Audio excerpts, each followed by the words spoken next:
Tengan muy buenos días nuevamente, jóvenes. Vamos a continuar con el desarrollo de los temas del sistema digestivo y esta mañana nos corresponde el sistema digestivo parte 2. Esta es la continuación de la clase anterior, así es que vamos a ver las últimas porciones del tracto gastrointestinal. Los objetivos a desarrollar en esta clase: vamos a identificar todas las secciones principales del intestino. Vamos a aprender las características estructurales del intestino delgado. Vamos a enumerar las funciones de este. Vamos a describir las estructuras que van a formar el intestino delgado. Vamos a identificar las diferencias en las porciones que lo forman.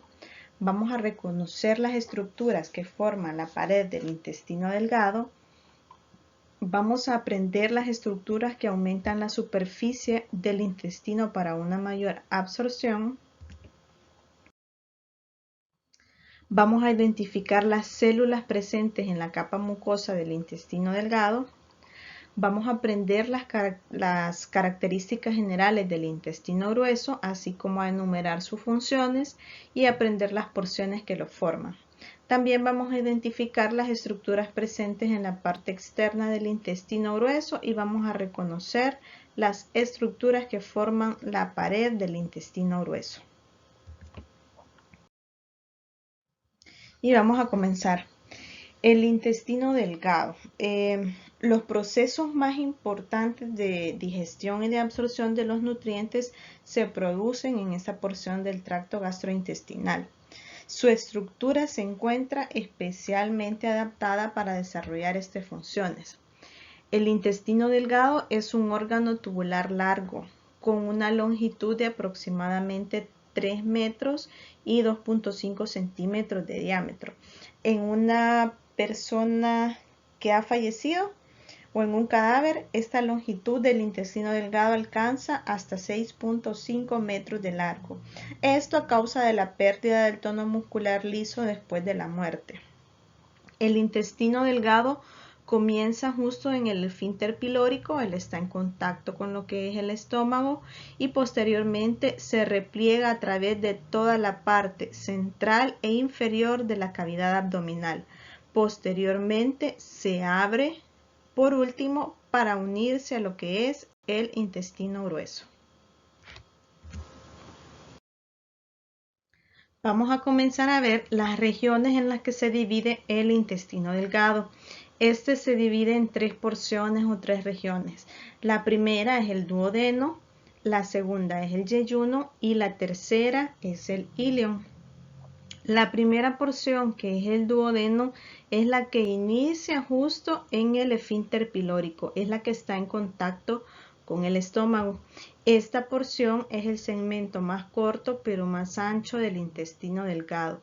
Mide únicamente unos 25 centímetros y se extiende desde el esfínter pilórico formando una C. Forma un tubo en forma de C y termina en este ángulo abrupto, el cual es el ángulo duodeno-yuyinal, que nos marca el límite entre el duodeno y el yeyuno. A esta altura comienza el yeyuno, que es la segunda porción, y este se extiende a lo largo de 1 metro. Posteriormente esta está en contacto, ahí está el yeyuno, este va a estar en contacto con lo que es la porción final del intestino delgado, el cual es el íleon. El íleon es la porción más grande, mide alrededor de 2 metros y se continúa hasta llegar a lo que es el intestino grueso, donde existe un esfínter o una válvula que regula el flujo de la materia desde el intestino delgado hasta el intestino grueso, y esa le vamos a denominar válvula, esfínter o válvula ileocecal.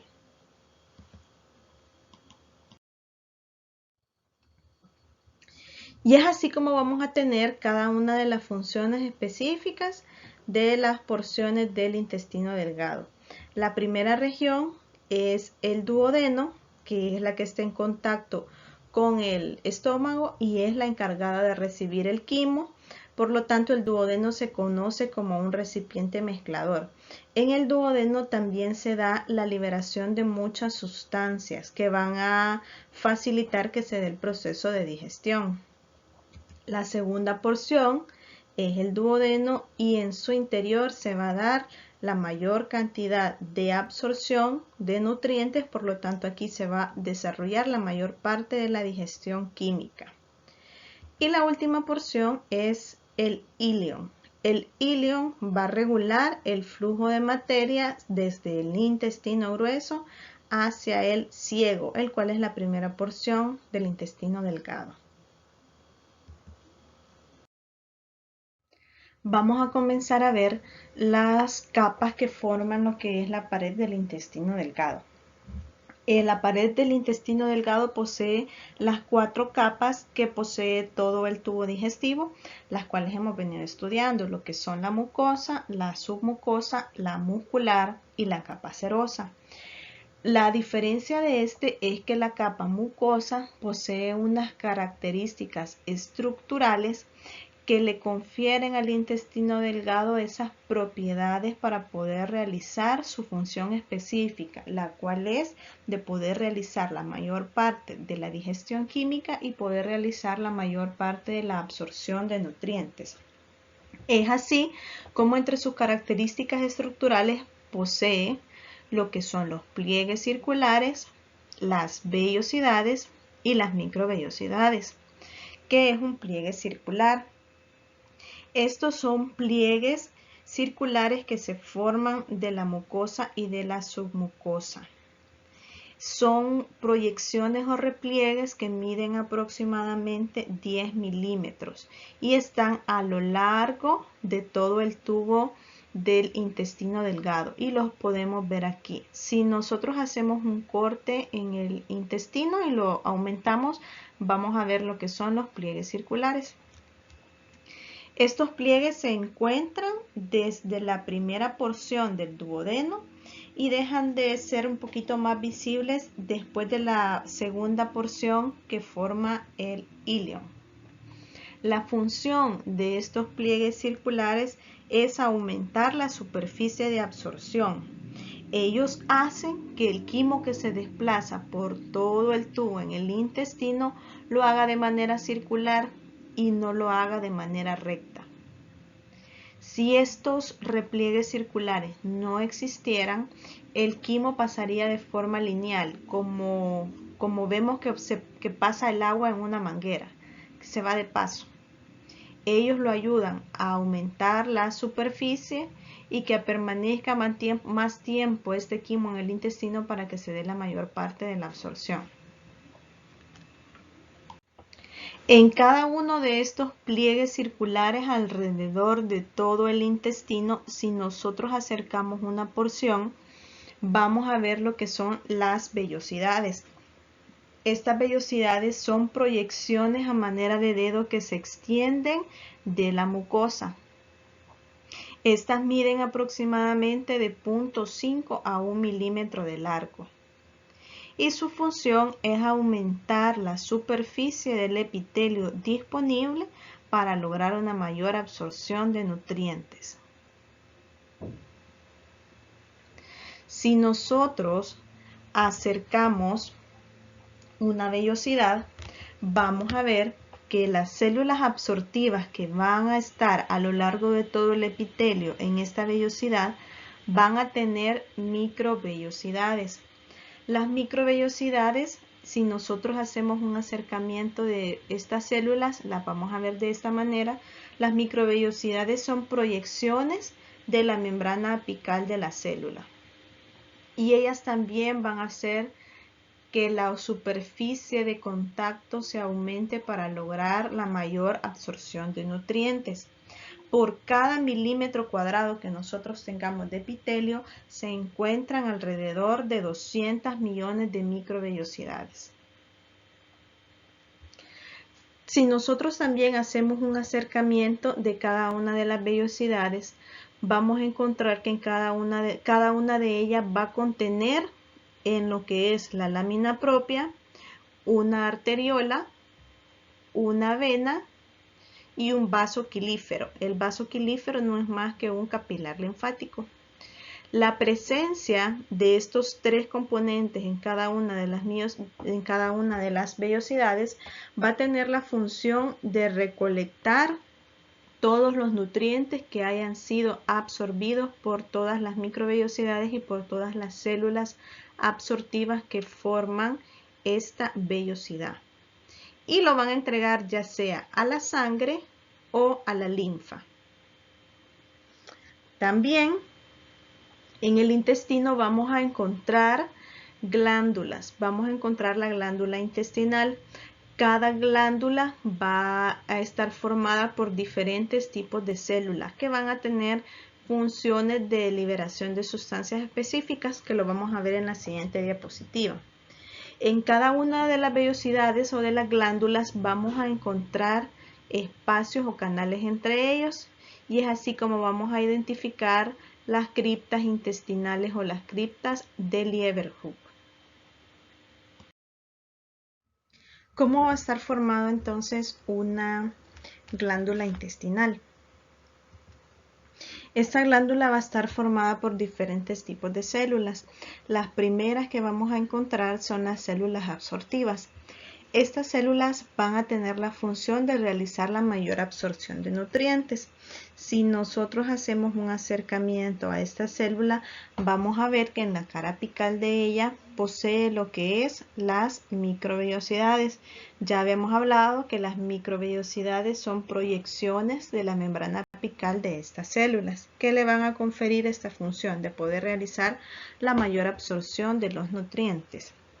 Vamos a tener también las células caliciformes, que van a ser las encargadas de la producción de moco. También vamos a tener tres tipos de células enteroendocrinas, que van a realizar la liberación de tres hormonas diferentes. Estas células son las células S, las células CSK y las células K. La célula S va a realizar la liberación de la secretina. La célula CSK va a realizar la liberación de la colecistocinina. Y la célula K va a realizar la liberación de un péptido llamado péptido insulinotrópico dependiente de glucosa. También en esta glándula intestinal vamos a encontrar estas células muy importantes, las cuales se denominan células de Penner. Estas células van a tener la función de regular todos los microorganismos o toda la flora intestinal. También van a liberar lisocimas y van a tener la capacidad de realizar procesos de fagocitosis. De esta manera vamos a tener la mucosa del intestino. La mucosa va a poseer los tres componentes que ya hemos estudiado: el epitelio cilíndrico simple, la lámina propia y la muscular de la mucosa. En un corte histológico vamos a observar cómo se ven los repliegues, que son prolongaciones de la mucosa y de la lámina propia. Vamos a tener la lámina propia, que está formada de tejido conectivo. En la lámina propia del intestino vamos a observar acúmulos de tejido linfoide, el cual se llama MAL, que es tejido linfático asociado a la mucosa. Van a haber ciertas porciones del intestino delgado donde este acúmulo de tejido linfático va a ser más pronunciado, y lo vamos a ver más adelante. Y al final vamos a tener el último componente, que es la muscular de la mucosa, que está formado siempre por músculo liso. Y ahí tenemos los tres componentes. La submucosa, como la hemos venido estudiando, va a estar formada por tejido conectivo areolar. Vamos a tener una diferencia cuando estemos viendo una porción de duodeno. En la porción de duodeno vamos a encontrar en la capa submucosa ciertas glándulas que van a ser las encargadas de liberar moco. Este moco ayuda a neutralizar el pH ácido del quimo que el duodeno recibe. Y a estas glándulas les vamos a llamar glándulas duodenales o glándulas de Brunner. Vean que esta ya es una diferencia histológica de una de las porciones del tubo digestivo. Estas glándulas de Brunner van a estar en la submucosa y únicamente van a estar en la porción del duodeno. Ahí tenemos, esa es la capa mucosa y esta es la submucosa. La muscular, como la hemos venido viendo, va a estar formada por músculo liso y va a tener las dos capas, la capa interna circular y la capa externa longitudinal. Y recordemos, como lo hemos venido estudiando a lo largo de todo el tubo, que esta capa va a tener lo que es la inervación del plexo mientérico. Vean en esta imagen, podemos observar, esta es la capa mucosa y esta es la submucosa. En la lámina propia de la capa mucosa vamos a encontrar acúmulo de tejido linfoide y lo vamos a ver de esta manera. Así es como se ve el mal, es decir, el tejido linfático asociado a la mucosa. Y la última capa es la capa serosa, que va a estar formada por peritoneo visceral casi en toda la estructura del intestino delgado. Únicamente una pequeña porción del duodeno no va a estar cubierto por serosa.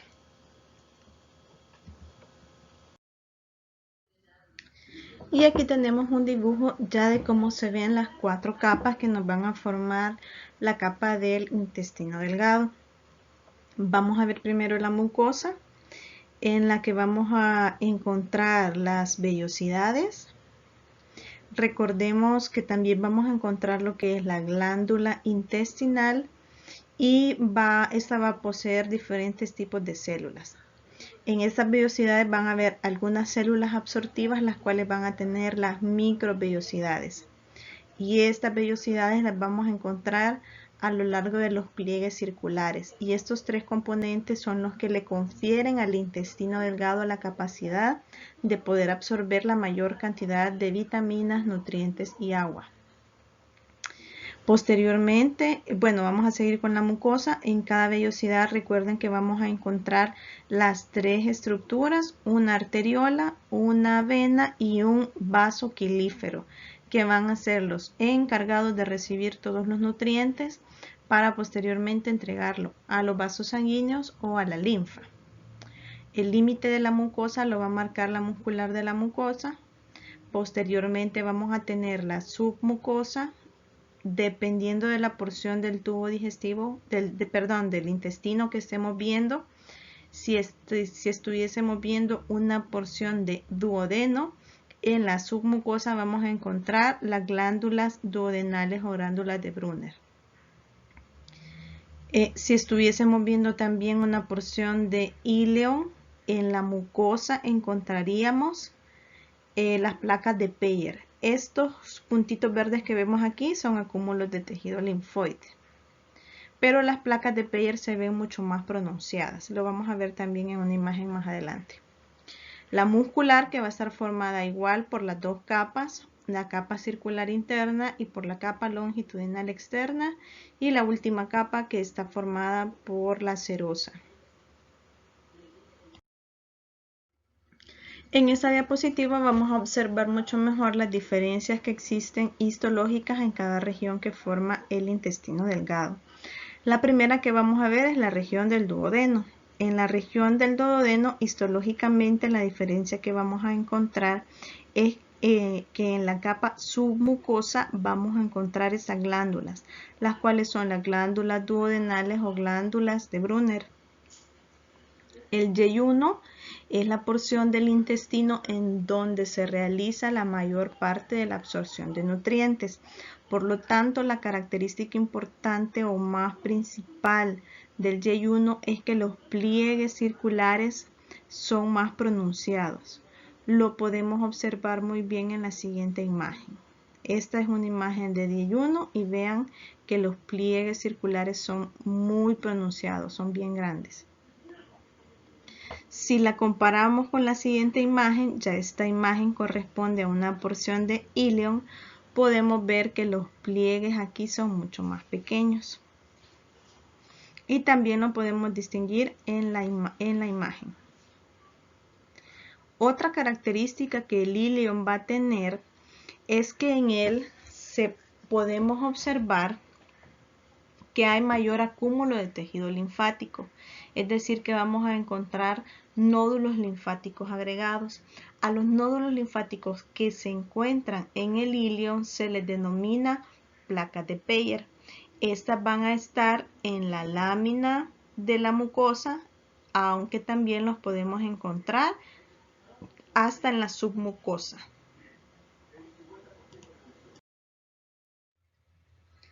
Aquí tenemos un corte histológico de 2 porciones del intestino delgado. Vamos a identificar a qué porción corresponde cada corte. Como mencionábamos, cada uno iba a tener características específicas. Hablábamos, por ejemplo, del duodeno, que en la capa submucosa iba a contener ciertas glándulas. Y como podemos observar, este es el corte en donde podemos evidenciar estas características. Tenemos la capa mucosa y tenemos la capa submucosa. En esta capa vamos a encontrar lo que son las glándulas duodenales o glándulas de Brunner, que son las encargadas de liberar una sustancia que va a ayudar a eliminar el pH ácido que el quimo trae para que se pueda dar la absorción. Por lo tanto, este corte histológico corresponde a la porción de duodeno. Y tenemos la otra porción. Recuerden que dijimos que a lo largo de toda la mucosa íbamos a encontrar tejido linfático, más sin embargo iba a haber una porción del intestino delgado en donde estos acúmulos iban a ser más pronunciados, más representativos, lo que son nódulos linfáticos. A estos nódulos linfáticos específicamente les llamamos placas de Peyer y únicamente se encuentran en mayor proporción en el ilion. Por lo tanto, este corte corresponde a ilion. ¿Cuáles serán entonces las funciones del intestino delgado? Tenemos un resumen de ellas. La primera es que por medio de las contracciones del intestino delgado mezcla el quimo con el jugo intestinal, con la bilis y con el jugo pancreático. La eliminación de estos jugos, tanto el bilis y el jugo pancreático, se da a nivel de duodeno, lo que permite que todos estos líquidos neutralicen el ácido y de esa manera digieran los nutrientes de los alimentos de manera más efectiva. También en el intestino delgado completa la digestión de todos los hidratos de carbono, de las proteínas y de los lípidos. Comienza de esta manera y completa la digestión de todos los ácidos nucleicos y realiza la absorción de aproximadamente el 90% de todos los nutrientes del agua que pasa por todo el aparato digestivo. Y también es el encargado de mover todos estos residuos que puedan quedar de los alimentos y de que ya se han absorbido todos los nutrientes necesarios y los moviliza hacia el intestino grueso. Vamos a pasar a lo que es el intestino grueso. El intestino grueso es la porción terminal del tracto gastrointestinal. Este inicia justo a nivel, aquí podemos ver mejor lo que es la válvula iliocecal. Inicia este nivel y termina justo lo que es en el recto. Mide aproximadamente 1.5 metros de largo y 6.5 centímetros de diámetro. Este se dispone en el plano frontal y contornea a toda la cavidad abdominal. Forma lo que es un marco dentro del cual se ubica el intestino delgado.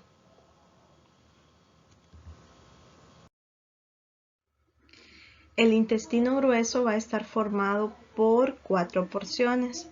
La primera porción es el ciego, que es la que está en contacto con el intestino delgado. La segunda porción es el colon, que es la porción más grande la tercera porción es el recto y la cuarta porción es el conducto anal.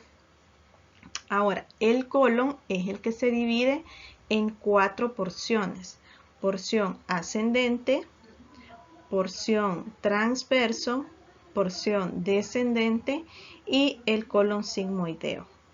Tengamos claros estos conceptos para que cuando nos pregunten cuáles son las porciones del intestino, digamos ciego, colon, recto y conducto anal.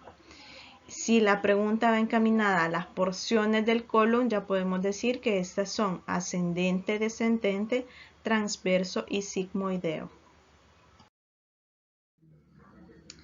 Vamos a ver una pequeña descripción de las regiones que forma el intestino grueso y también hemos incluido las regiones que forman el colon. La primera porción del intestino grueso es el ciego, es la que está en contacto con el intestino delgado. Esta es una pequeña bolsa de aproximadamente 6 centímetros de largo. Unida al ciego vamos a encontrar una estructura tubular enrollada, la cual se denomina apéndice vermiforme.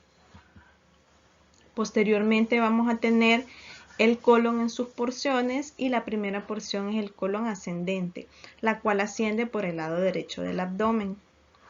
Posteriormente este colon se convierte en colon transverso, el cual continúa por el abdomen desde el lado derecho hacia el lado izquierdo.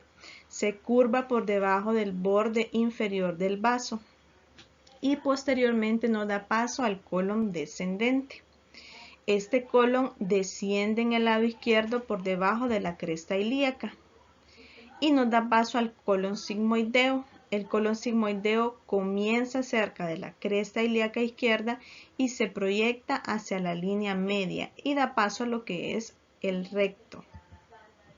El recto ya son las últimas 20 porciones que nos van a formar el tubo digestivo. Y el último es el conducto anal, el cual únicamente está formado de 2 a 3 centímetros. Y acá lo tenemos. Vamos a tener la primera porción que es el ciego, que es más o menos forma una bolsa. Justo a la par del ciego vamos a encontrar esta estructura, la cual se denomina apéndice vermiforme. Vamos a ver aquí la válvula también ileocecal, que es la que nos permite regular el paso de materia del intestino delgado hacia el intestino grueso. Vamos a tener lo que es el colon ascendente, el cual asciende por la parte derecha, justo donde tenemos el ángulo colónico derecho o hepático, se transforma para formar lo que es el colon transverso, buscando la parte izquierda del abdomen. Ahí en el ángulo colónico izquierdo se inicia a formar lo que es el colon descendente. Desciende por toda la parte izquierda hasta llegar y formar el colon sigmoideo. Y posteriormente vamos a tener las últimas porciones del tracto gastrointestinal, como lo son el recto y los últimos 2 a 3 centímetros el conducto anal.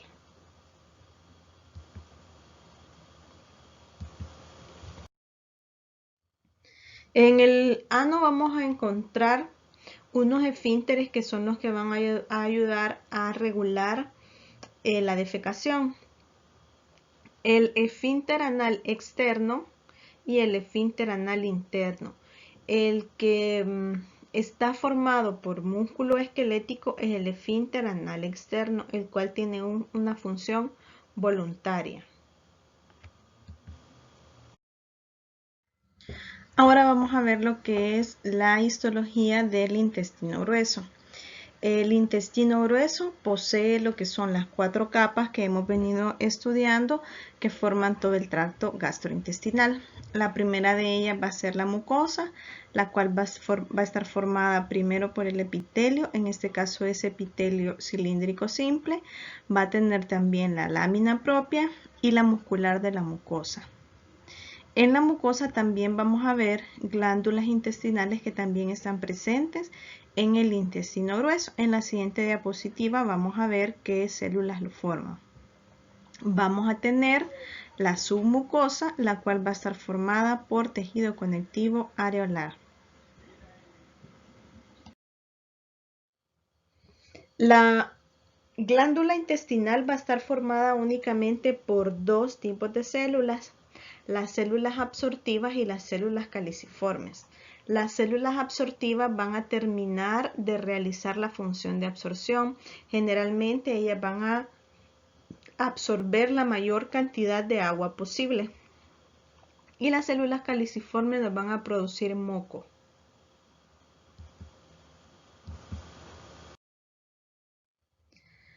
La muscular del intestino grueso va a estar formado igual por dos capas, la muscular interna y por la muscular externa. La muscular interna siempre va a ser la muscular circular y la muscular longitudinal. En algunas porciones del intestino, esta muscular longitudinal sufre unos abultamientos o hay una porción que se vuelve más gruesa y nos va a formar unas estructuras que las vamos a poder ver en una vista anatómica externa del intestino. La capa serosa, esta va a estar formada por peritoneo visceral. También en la capa serosa, pero en una vista externa, se van a encontrar pequeñas bolsas que son bolsas que forman parte del peritoneo visceral, las cuales van a estar rellenas de grasa. A esas les vamos a denominar apéndices epiploicos. Ahí tenemos la capa mucosa, la submucosa, la muscular y la serosa. Aquí tenemos otra vista de las capas del intestino. Aquí vamos a ver sus glándulas, vamos a ver su mucosa. Aquí podemos ver muy delgadita la muscular de la mucosa, es decir que hasta aquí llega lo que es la mucosa. Tenemos acá la submucosa, tenemos la muscular, que en algunas porciones esta sufre abultamientos y los podemos ver acá. Y la serosa. También en el intestino podemos encontrar tejido linfático. Vean cómo se ve la acumulación de tejido linfático en el intestino grueso, los cuales son nódulos linfáticos.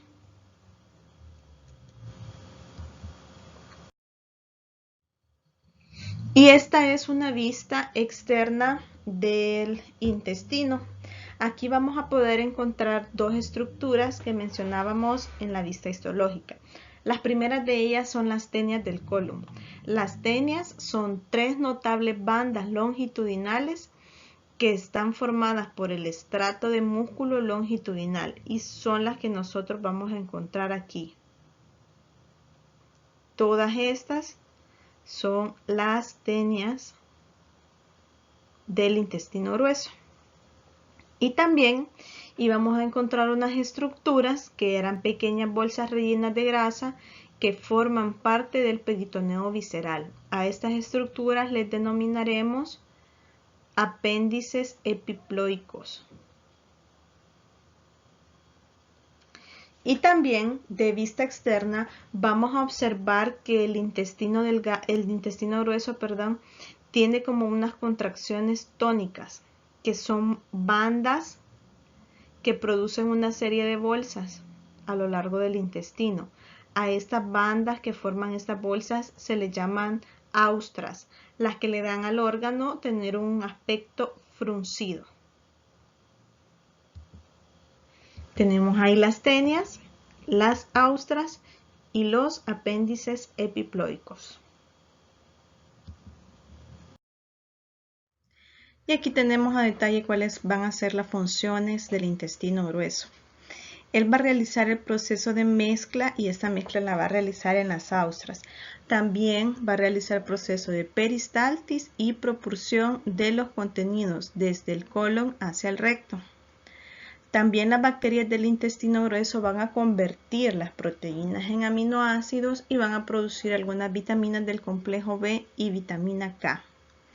Como ya lo habíamos mencionado también, por medio de las células absortivas, el intestino grueso va a ser el encargado de absorber la porción del agua restante que no haya sido absorbida en el intestino delgado, igual la absorción de iones y vitaminas.